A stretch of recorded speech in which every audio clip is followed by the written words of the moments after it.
Hi, welcome to the world of Fender. My name is Ray Riando, and today we'll be discussing the electric bass. Fender really revolutionized the musical community when it came out with the precision bass in 1951. And today we're going to be talking about the precision bass and the hardware, the amps, and actually playing exercises, and you will even get a chance to play with the band today. So I hope you enjoy the tape, hope you have a lot of fun, and let's get started.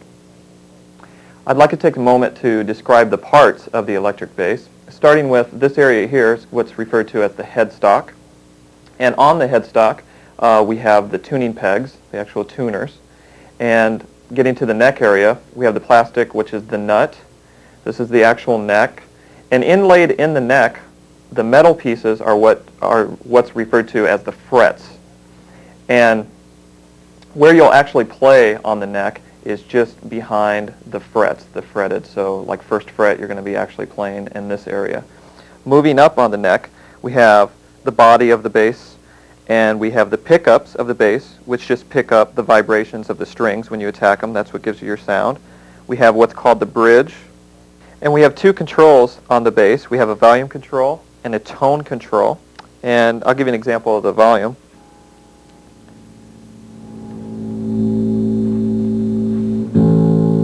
Just like your knob on your stereo, the volume turns it up and down. And then I'll keep it up for a second. I'll show you the tone control. And you'll notice a subtle difference in the highs to lows.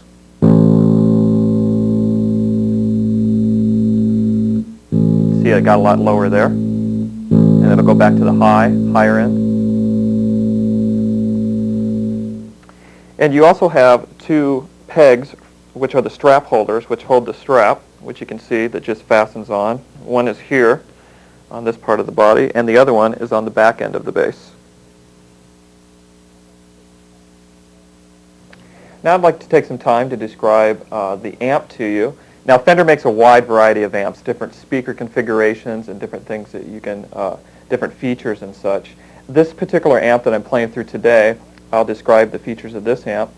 All the amps have your input jack, your 1/4-inch input jack. And this amp you have your volume control, you have a bass control, you have a mid control, a treble control, and a nice feature on this amp, you actually have a jack for a headphone. So those late night practices at your apartment, you won't disturb anyone, so you can play with your headphones. And then you have the actual on and off switch, the power switch. I'd like to give you examples of each of the knobs, and I'd like to start with, first of all, with the EQ, I'll just leave it what's called flat, just in the middle. And I'm going to start with the volume control, and you can hear how this works. Again, just like you're on your TV or your stereo, just turning up in volume. So I'll start it low, and we'll just move up a little bit at a time. Okay, so we'll start with the volume. Here we go.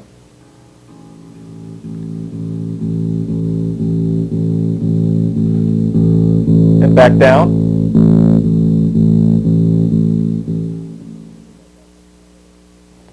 Okay, I'm going to put that back up to the middle position. And I'll give you an example of the bass knob. Same thing, it's going to go up in volume with the low end of the speaker of the instrument. So here we go.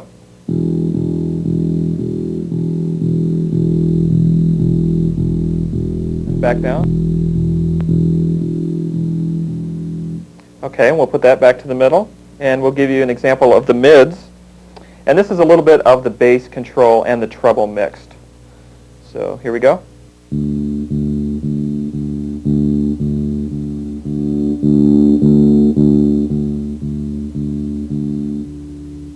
We'll put that back up to the middle. And lastly, we'll do the treble. And this is going to be your high end of the amp. Here we go.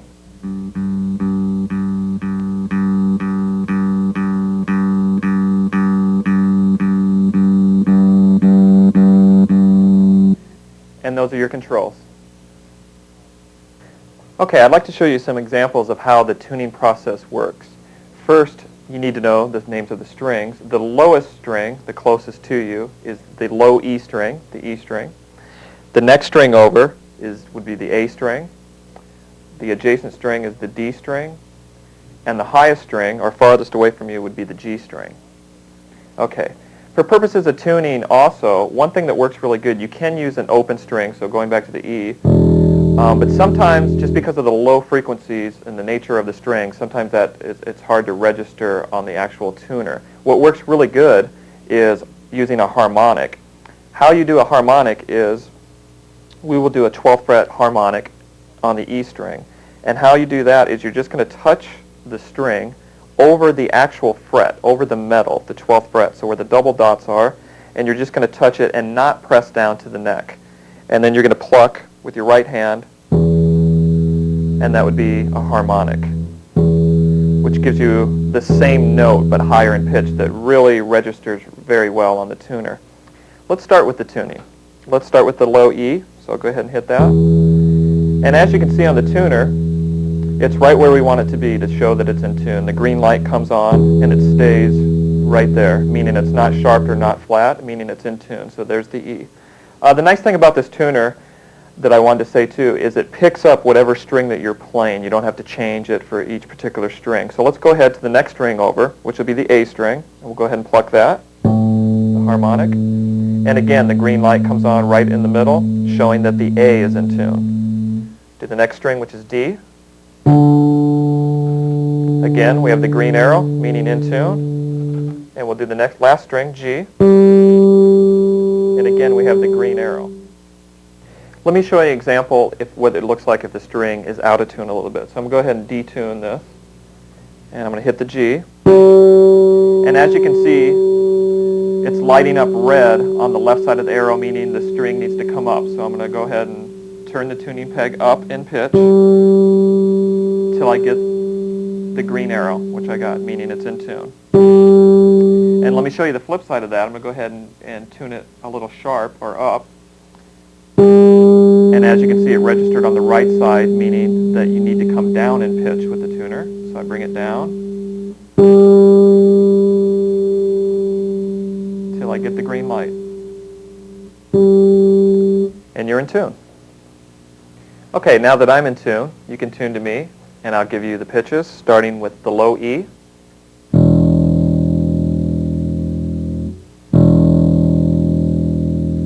The next string, the A string.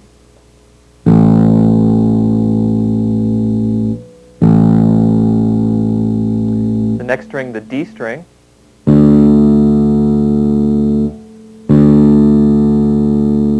And lastly, the G string.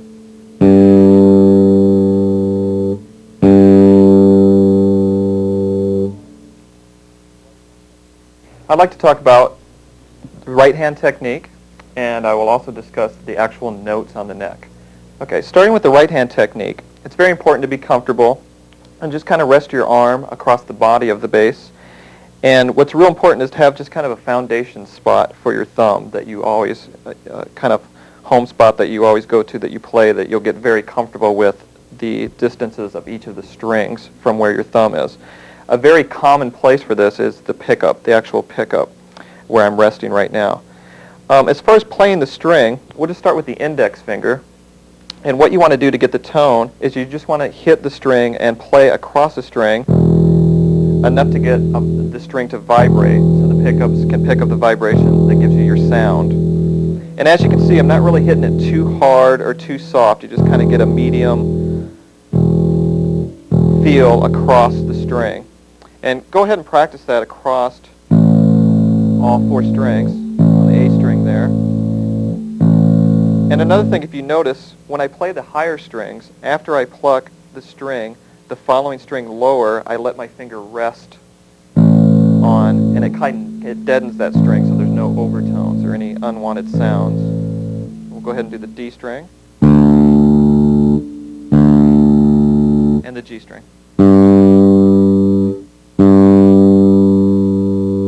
Okay, let's talk a little bit about the notes on the neck. As far as left-hand technique, as I stated earlier, where you want to play is actually right behind the actual metal of the frets. So for first fret, where you're actually going to play is right behind the metal, and you're just going to press down evenly to get the pitch of the string. And another point I might add on that, the thumb plays an important role in the left hand also. The thumb should be the only thing touching the back of the neck. You don't want to put your wrist or anything on the back of the neck. And what that does is that creates with thumb on the back of the neck, it creates a nice arch in your fingers that allows you more dexterity and playability with your left hand. So again, if you notice if I grab the neck, you kind of lose the arch that you want. So the thumb, the only thing back there, and then you come around, you press the string, almost like you're pressing towards your thumb with the neck in between. Okay, let's talk about the actual notes of the neck. Starting with the low string there, we have it open, will be the E string. And then if we go to the first fret of the E string and press that note, is the F note. And we're going to move up in half steps, which is just moving up one fret at a time. If I move up, second fret, that will be F sharp. Move up a fret to the third fret, that will be G. Then we have the fourth fret, G sharp. And then we'll have the fifth fret, A. Now on the fifth fret, that fret on all strings is going to be the same pitch as the next strings higher open. So the fifth fret on the A will be the same pitch as the next string open, which is also A. And you can hear those two, if you're in tune, should sound the same pitch. Okay, now we'll start with the second string, the A string. We have the A, open A. The first fret on the A string would be the A sharp. The second fret on the A string will be the B. The third fret on the A string will be your C. The fourth fret on the A string will be the C sharp. And the fifth fret on the A string will be the D. And again, that D on the fifth fret will again match the next string over, open D, same pitch. Two different ways to play the same note. Okay, let's do the D string. We have the open D. First fret on the D string is D sharp. Second fret on the D string is E. The third fret will be F. The fourth fret on the D string will be F sharp. The fifth fret on the D string will be G. And again, the next string over from the fifth fret will be G, open, the same pitch. Okay, lastly, the G string, we have the open G. First fret on the G string is G sharp. The second fret on the G is A. The third fret will be A sharp. The fourth fret on the G string will be B. And the fifth fret on the G string will be C. Okay, a couple of the notes in there that I want to discuss, all the sharp notes.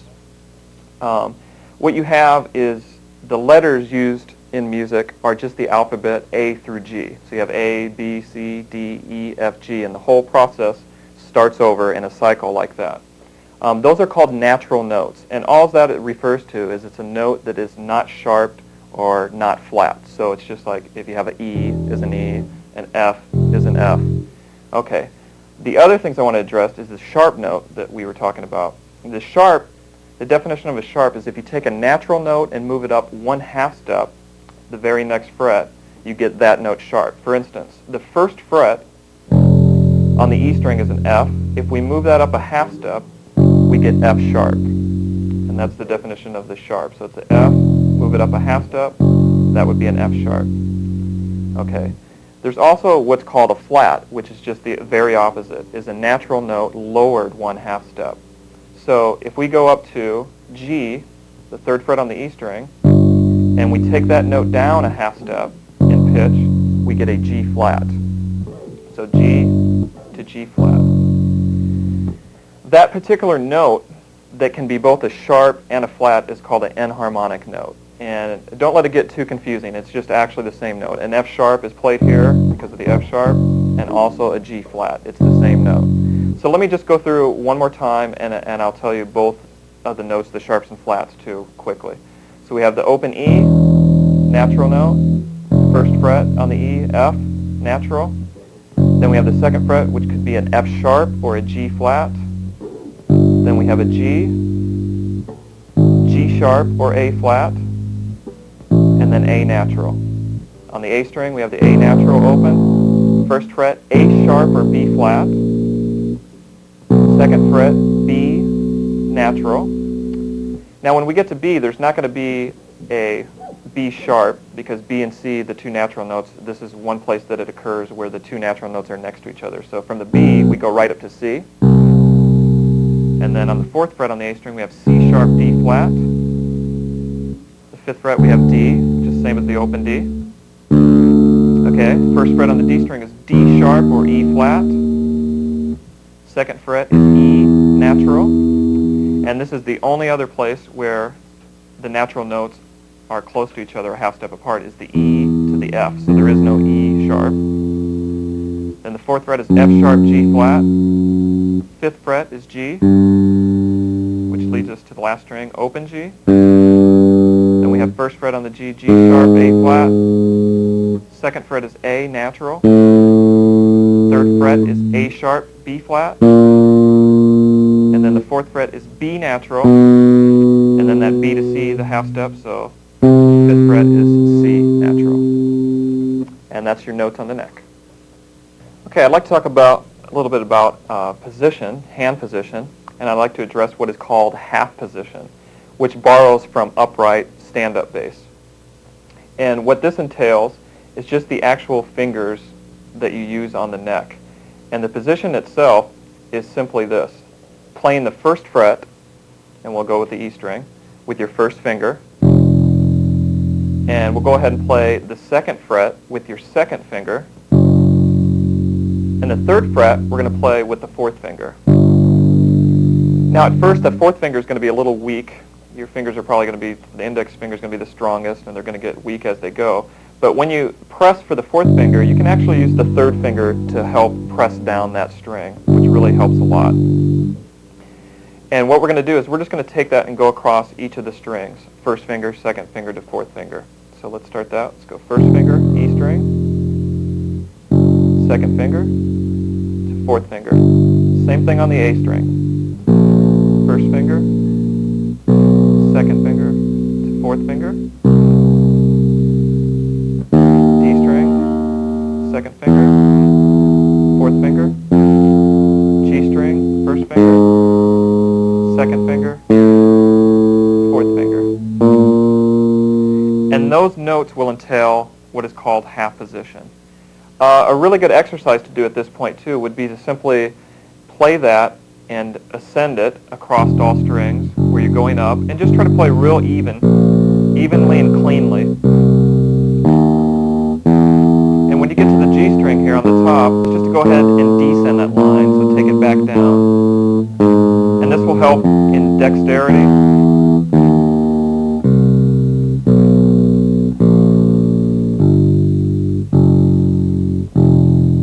And to help build up the speed while playing.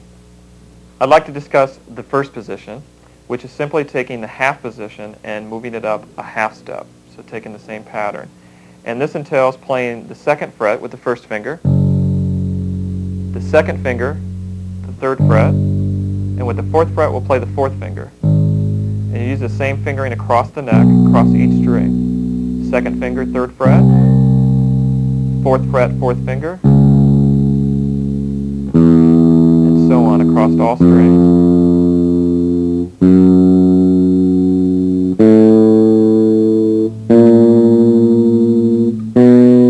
And we'll go ahead and descend it like we did with the other exercise. Take it back down. First finger, second fret, fourth finger, fourth fret, and so on.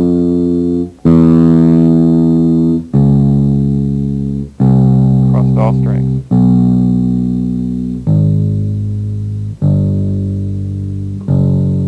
And that's first position. Okay, I'd like to show you a blues pattern using half position. Okay, the first note of the blues pattern is going to be on the E string, which is going to be the G note, third fret, which we're going to go ahead and play with the half position fingering, which would be the fourth finger on the G. The next note in the pattern will be the second fret on the A string, which we'll play with our second finger. The third note of the pattern is the open D string. The next note of the pattern is on the D string, second finger, second fret, and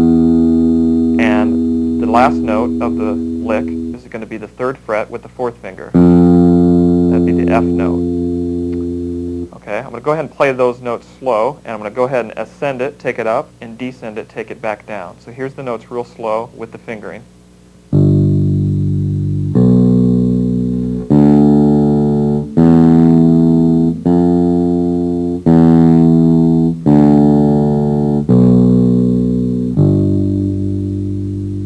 Okay, again, you just want to take it slow. Play as evenly and cleanly as you can. The speed will come later as your dexterity gets better, the strength in your hands. And I'll go ahead and play that blues lick up to speed.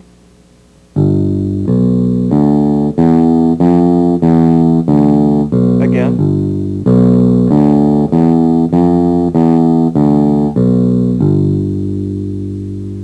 Okay, the next thing I'd like to do is take that same blues lick and we're going to play it through a blues progression.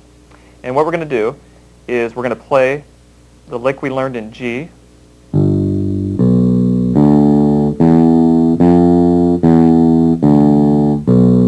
then we're going to take that same pattern, we're going to move it over to the next string over, starting on C. So the next notes in the pattern will be the C with the fourth finger, second fret on the D with your second finger, the G open, second fret on the G, to third fret on the G. So here's the C pattern, ascending and descending.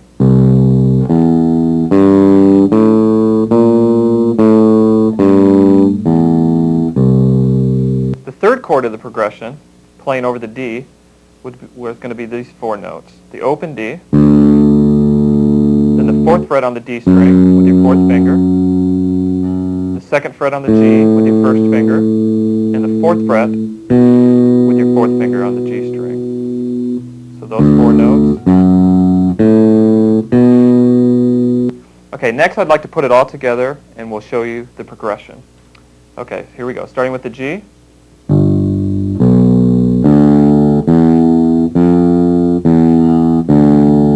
The G again.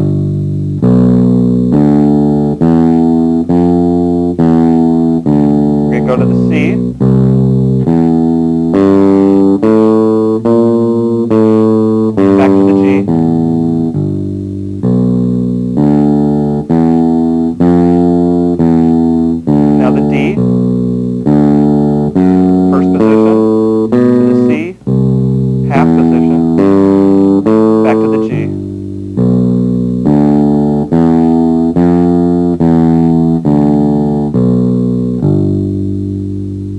Now we'll play that with the band.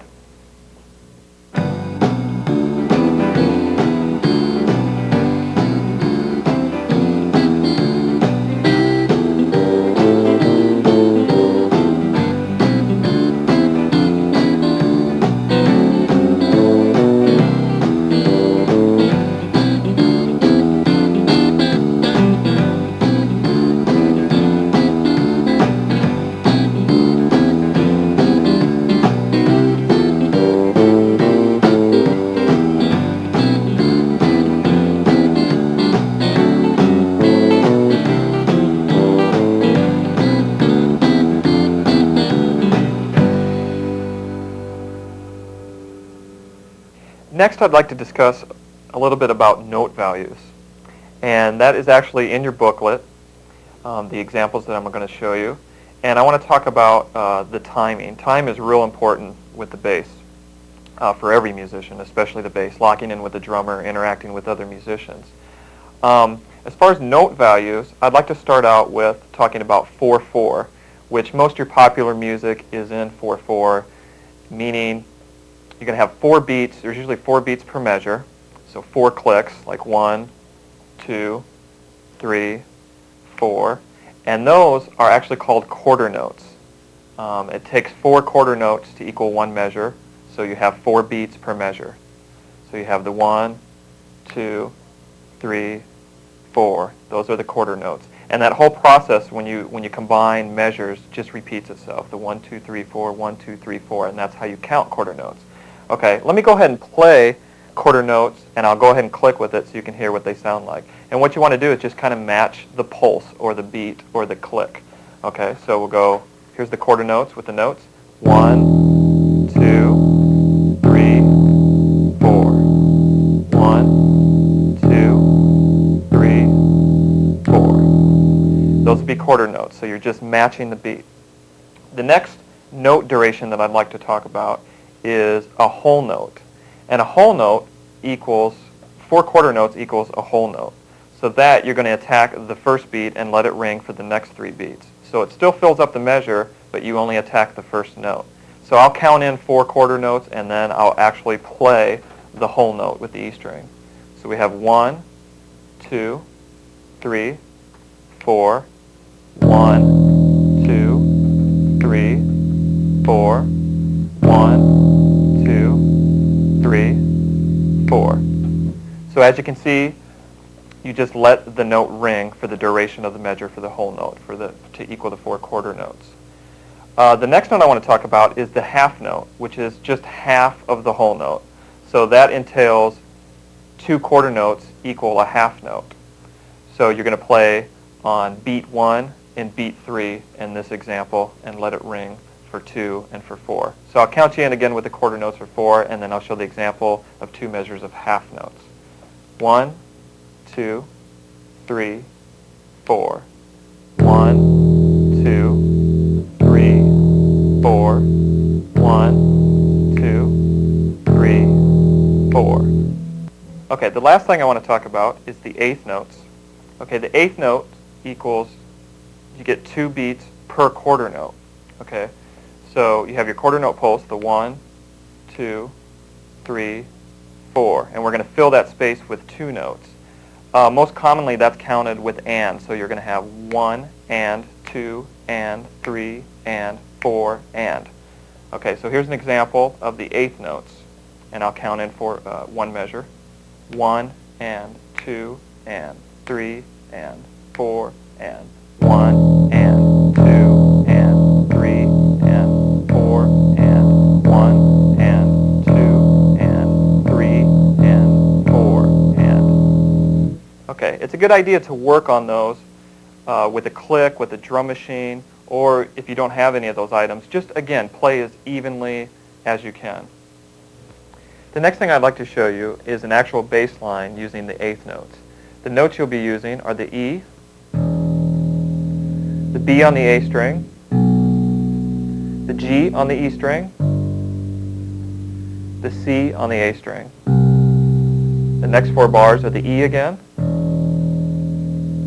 then the B on the A, to the G on the E string, to the F on the E string.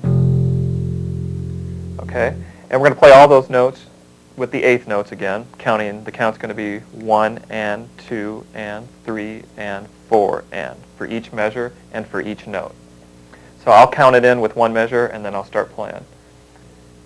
1 and 2 and 3 and 4 and.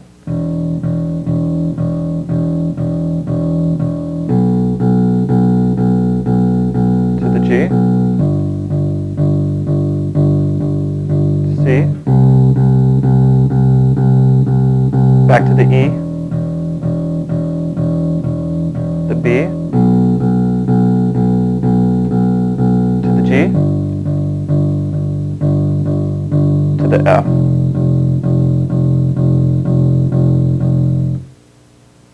Now we'll play that same example with the band.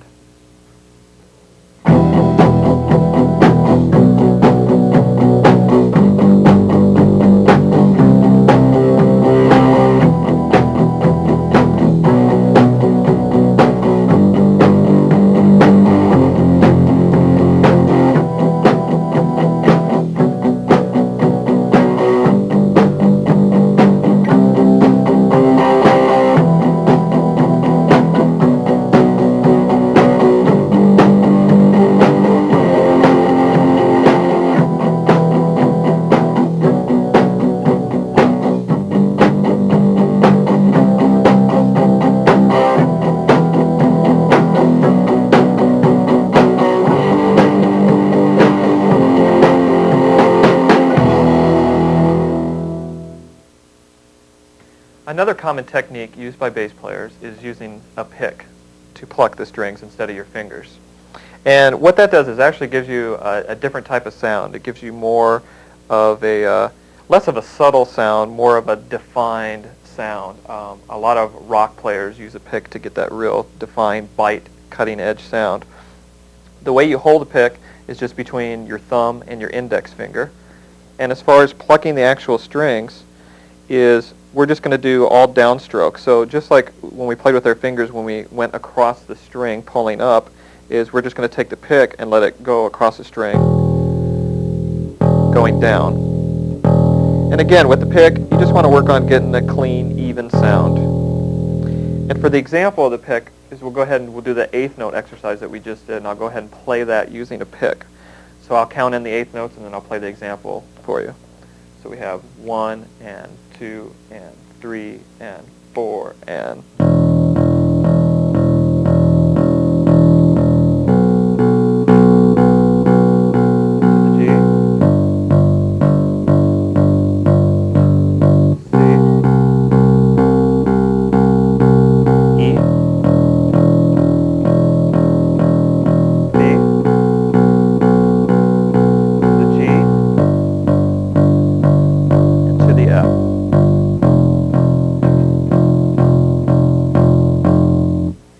Okay, next I'd like to address the subject of octaves. And an octave is just simply playing one note, and we'll say, for instance, the G on the E string.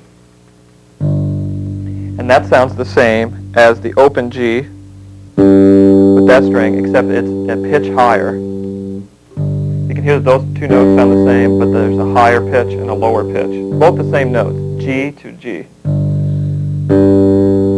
Another way that you can play that same two notes is you could actually use the G on the 5th fret instead of the open G for the higher pitched octave. So we still have the low 3rd fret G to the 4th finger on the 5th fret of the D string, which is also G, which is your octave.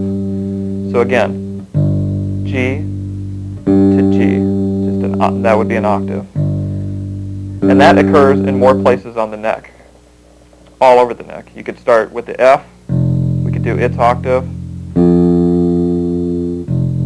And that shape, you can actually memorize the actual shape of the higher octave, and it's a whole step up from where your first finger is, and you just skip one string. Will always give you your higher octave of whatever note it is.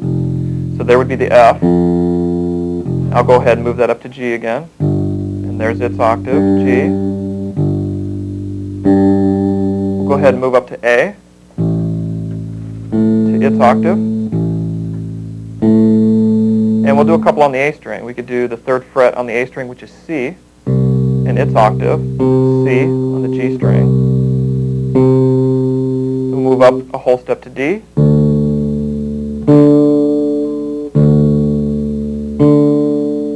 Next, I'd like to show you an actual bass line using octaves.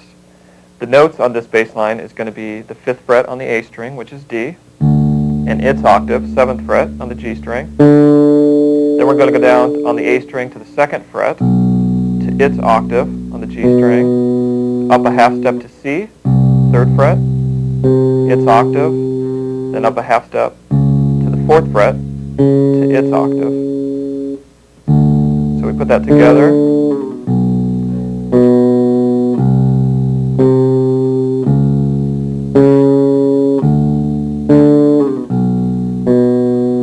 That up to speed. And we'll go ahead and do that same pattern, but we'll start on the lower string on the E string. So 5th fret on the E string to its octave, to the 2nd fret to its octave, 3rd fret E string to its octave, to the 4th fret, its octave, to the 5th fret.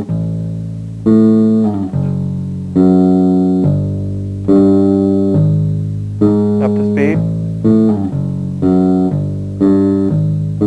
As you can see, it's very effective for bass lines.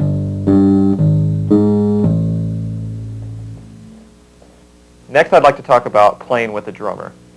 It's real important, the marriage between the kick drum and the bass. A very effective bass line utilizes that marriage, playing real together. And we will show you an example of how that works with two bass lines, number 12 in your book and number 13. And I'll go ahead and play these for you without the drums, and then we'll cut to playing with the drums so you can see how it really works with the kick drum. But the pattern is, number 12, the first pattern, goes as follows. 2, 3, 4.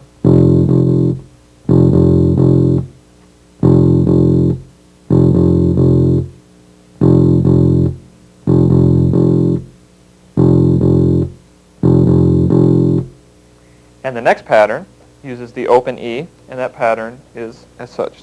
2, 3, 4.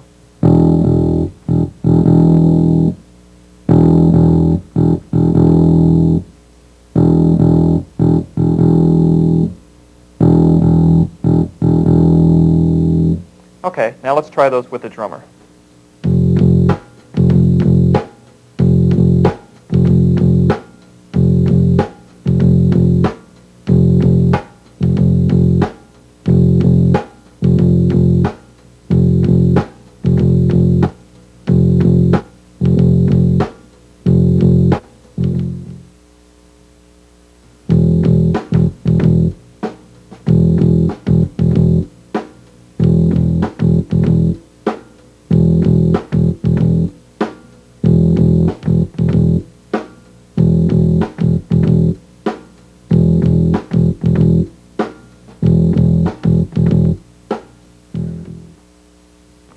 Okay, I'd like to take a second and talk about the right hand again and utilize the two-finger technique.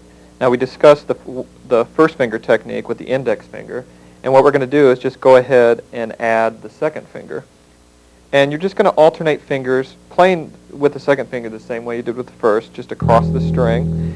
And I'll just show you an example. We're going to play first finger, second finger, just back and forth. Again, cleanly and evenly as you can.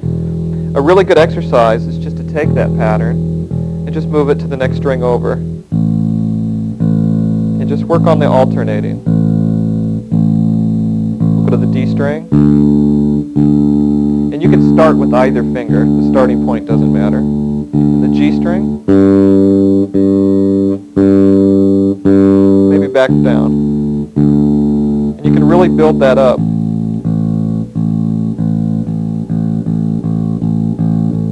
Keeping the consistent and even.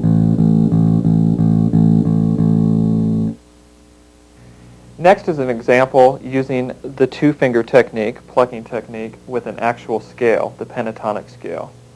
And this is in your booklet, and the fingering for this is the 7th fret on the G string with your 4th finger, to the 1st finger on the 5th fret on the same string, to the 4th finger on the D string, so the first 3 notes of it. Okay, then we're going to go back 1 note, back to that 1st finger, 5th fret, to the 4th finger, 7th fret, to the 1st finger, 5th fret. So we have,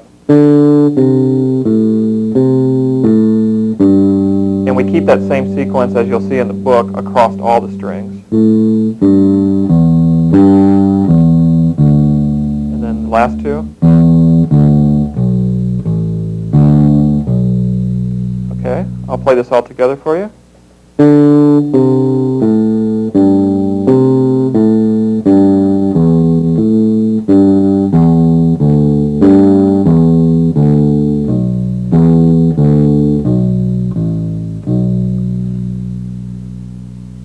Okay, and up to speed.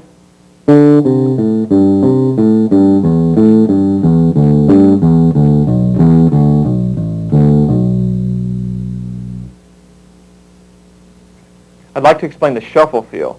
The best way to get the shuffle feel is to drop the middle note from the triplet. So if we have our triplets that we're playing, triplet, triplet, triplet, triplet.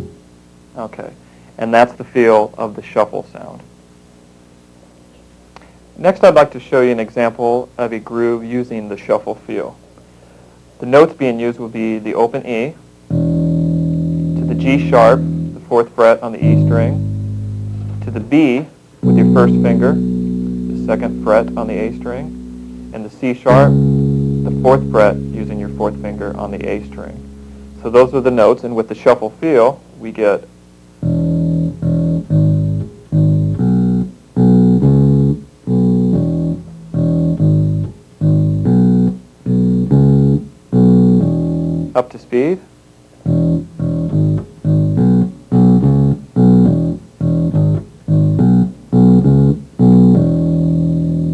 next I'll show you that same example through the E blues changes with the band.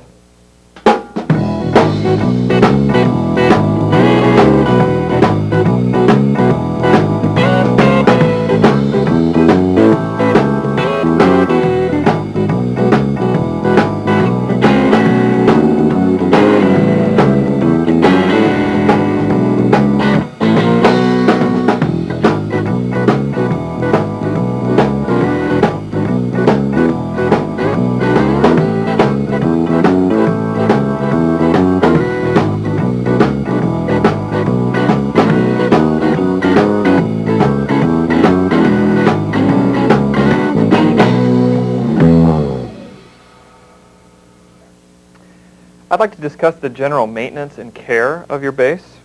One of the common questions about the bass is where to store the actual bass when you're not playing it. And I would definitely not store the bass anywhere that you yourself wouldn't be comfortable. It's, extreme heat, extreme cold can really mess with the wood. It is, don't forget it is a wood instrument. So you want to keep it out of the extremities. There's a couple things to look for too that can happen with the neck, being that it is wood and it kind of fluctuates from time to time. There's an actual metal bar called a truss rod that goes through the middle of the bass, through the neck, which can be adjusted if the strings are too high off the neck, or if the neck's bowed, if it's not straight. That's an adjustment that if you feel that your bass needs, I would definitely take to a Fender specialist dealer. It's something I wouldn't suggest doing on your own. The action itself that I spoke of just has to do with how high the strings sit off the neck. Okay? And the action, if there's a problem, say, for instance, if the strings are too low, the action could literally be where the strings are just lying on the neck, where they're just, all you're going to get is a lot of rattle. You're not going to be able to get the tone when you actually play the bass itself, the neck. And the other extremity of the action is if it's too high. If you find that it's really hard to play, hard to press down on the neck when you play the instrument, the action could be a little high. On the bridge itself, you can adjust the saddles. These are called the saddles. And those will go up and down too to give you a little fine-tuned adjustment. So if it needs a fine-tuned adjustment, you can start with the bridge. But if it's something where you can literally, you can usually tell, you can see the neck if it's bowed one way or the other, it's a good idea to take it in and have somebody look at it. Another common thing is it's a good idea to keep your bass clean. You can use polish to clean the instrument, which is a good idea. Wipe it down after you're playing it. Especially the biggest thing that can happen maintenance-wise to the bass, it's virtually, if you keep it clean, it's pretty maintenance-free. The biggest thing that occurs that's real common is after a while playing with the oils in your fingers is just the strings start to lose their brightness of their sound, and they go what's commonly called as going dead. They just kind of lose the good tone qualities. But strings themselves can last a long time if you really keep them clean. It's real important to, before you play, make sure your hands are clean. Don't eat a big pizza and start playing. You want to definitely keep your hands clean. And after you play, a really good idea to get in a habit, starting early, of just wiping down. Just take the cloth and just wipe down the strings. Just kind of get the oil or any buildup that's on the strings, and they should last for a really long time. So that'll really help with that. The other thing, when they do go dead, or you feel that you want to change the strings, I'll give an example of that, and we'll go ahead and we'll change the high G string here. And to take a string off, you're simply just going to go down to the tuning peg, and you're going to detune it like you did when you were tuning, going low. And I go ahead and we'll turn that down, start pulling this off. And it might be on there a couple wounds.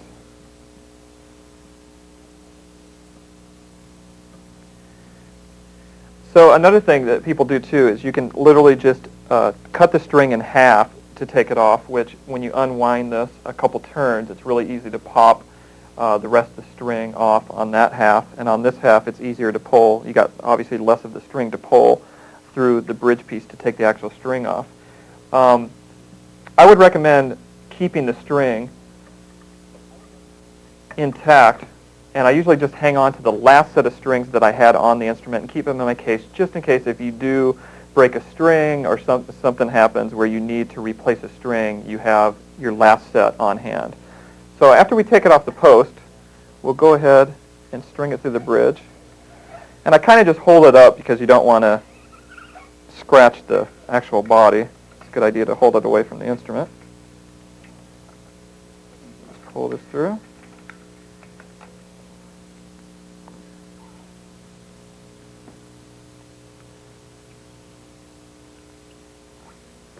Where's my trash? Okay, we'll take the G. So we're going to replace the G string. A little bit about strings. You see I'm using the Fender strings here. Gauge is another option that you have as a bass player. And what I recommend in the beginning is what's called, if you go to ask for a set of strings, is just to kind of get what's called like standard gauge, which gives you, it's a string that's not too thick and not too light. And after you play for a while and you get a feel for the instrument and the strings, you might want to move to a heavier gauge string, which gives you what it implies, a much heavier, thicker string that can give you a darker sound. Or a lot of people might prefer, if they play with a light touch or whatnot, to have like a lighter string. But I would definitely start with just the standard gauge and kind of get a feel for what you like as a player. Go ahead and pull the G string. Okay. They come wrapped, so you'll unravel it. And the ball end is the end that's going to go through, hang on to the bridge, so we'll take the other end. And there's an actual hole in the bridge, and you just stick it through the hole here. And again, we'll just pull it up to keep it away from the body. Go ahead and pull this through all the way. And the actual string in the saddle that I referred to earlier, there's an indentation where the string is going to rest. So when we start tightening it up, we want to make sure that the string is resting on that. Okay, then we take this end. Okay. Now, another thing that's real common as far as stringing the instrument is cutting excess length off the string. Now, at the beginning, this can be kind of scary because you don't want to cut too much extra length off. But a good rule of thumb is to actually take the string and just pull it, taut, and from the post is to visualize 3 more post lengths of the string, and that's usually where I cut it. And that'll give you a couple, 2, 3, 4 windings instead of like a lot of windings, which people prefer. It helps keeping the string in tune to have fewer windings, but you definitely want at least like 2 windings. If you're unsure, go ahead. It'd be good to have the string too long than too short. You don't want to take the chance. So that will get better as you change strings. I'm going to go ahead and cut just a little bit off the end here. Okay. Now we're going to take the actual end, and there's a hole right in the center of the post, and I'm going to stick the string in. And then right where the indentation is, I'm going to bend it across and make an L with the string, and I'll pull that back out. And usually what I do is I just exaggerate that L and just make sure it's straight there, so that'll hold it in place a little better. Stick that back down. And then I usually make the first winding without the tuning peg. Just put it around the post. And what we're going to do that's real important is we're going to start from the top of the post, and when I wind, I want the strings to go in layer going down. A good way to remember that is you want the string, when it comes off the nut, to actually pull down. And the way that it's going to do that is if the wind starts at the top and leads its way to the bottom. Okay, so I'm going to go ahead and start tightening this. And with my right hand, you can see I'm just kind of guiding it on the post itself, making sure that it just goes in layers there, right underneath the previous winding.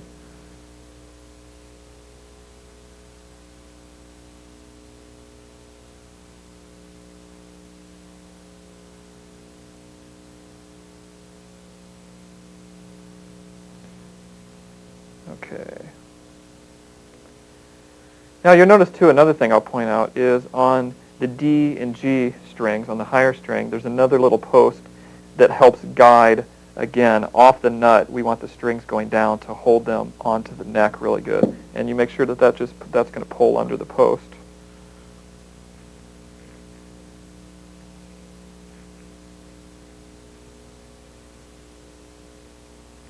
So now that we have the string on the bass itself, we can go and tune it to pitch. And again, I'm plugged into the chromatic tuner, so I'm going to go ahead and hit the 12th fret harmonic, and we'll see where we're at. Okay. The actual note reading is F, so we know we need to come up and get it to start reading the G for the G string. And now we're on G, and it's to the left, so we need to bring it up to match the green. And there we go, we got the green light, so we're in tune. Another thing that you can do is when you first put a string on there, it's kind of good for them to get used to being on there and stretch a little bit. So you can kind of take the string itself, and not hard, but just gently kind of pull up and let it kind of work in to being on the bass, kind of stretch a little bit, and you can do that a couple times in tune. And as you can see, since I stretched it, it went flat again. But if you do that a couple times, that'll guarantee that you're in tune. Okay, there you go. You're now in tune.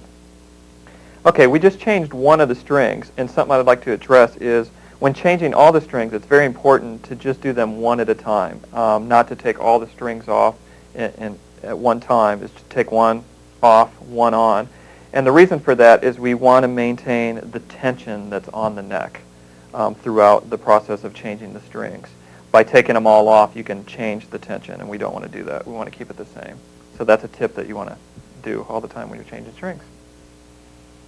This concludes the lesson. This tape detailed the beginning of bass, giving you some examples to work on to get you started, to get you familiar with the instrument itself. I would strongly recommend for further study, there's a lot of great books on the market out there available, videos.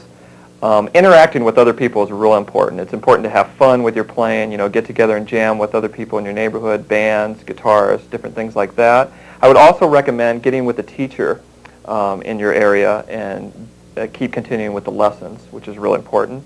And again, I can't stress, have fun with the instrument. And I had fun today, and I hope you had fun too, and we'll see you next time.